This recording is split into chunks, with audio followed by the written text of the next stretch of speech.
We're in the main lobby here at Ontario Shores. We just finished a convo plate making session with Brian Hansel of the Paul Hansel Foundation.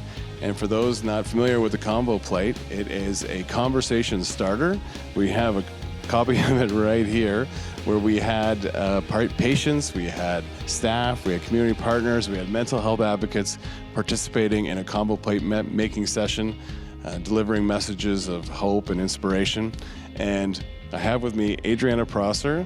You're a host of a podcast called Stories Like Crazy, and you have your own personal mental health story, but you participated in the combo plate making session, and I'm just wondering what your experience was like.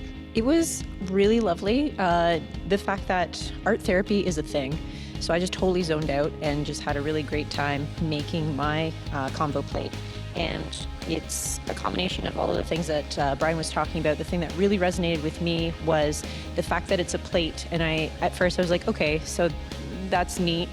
For you, I don't really get it. And then when he explained that they have these guiding principles and that because it's a plate, it also is a nod to how do you nourish yourself? How do you feed yourself? And not just food, but like how do you feed your soul? What is that self-care? What do you do for you? And that really resonated to me. And then I was like, I know exactly what I'm doing. And I made my little mental health dude, and he's working out because mental health is health.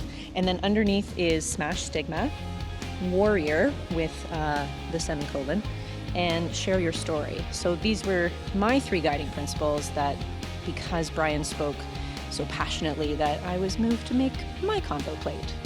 So part of the combo plate making session is Brian shares his story, losing his son Paul to suicide, and how he's kind of responded to that by becoming a mental health advocate and creating the combo plate initiative. And throughout the combo plate session, he's sharing his own personal experiences, little anecdotes, stories about the initiative and how it's kind of taken off. And how was that part of the experience? How does that work into your overall experience in terms of creating the plate?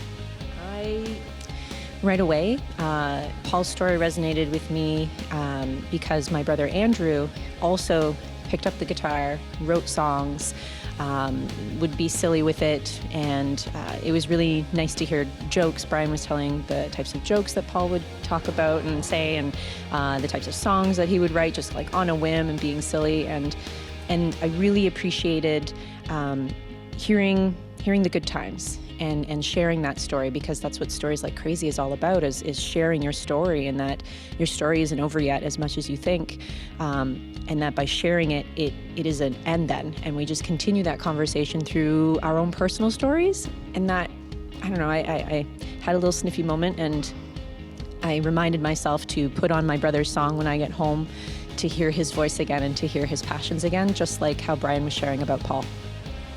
As somebody who lives mental health advocacy every day, like you do, being around other people that have obviously different interests in mental health, but probably as much passion or comparable passion for mental health, was it energizing to be in the group today? As you can see, I can't stop smiling because I feel refueled. I do feel like this has nourished me, and it was a big group of people, and we were all sharing, what we are doing to help further that conversation and to smash stigma every day, whether it's through professions or a podcast or like a communications manager just trying to spread that word out on social media. Everybody was here for the same reason, and it was like a big group hug without ever having to touch.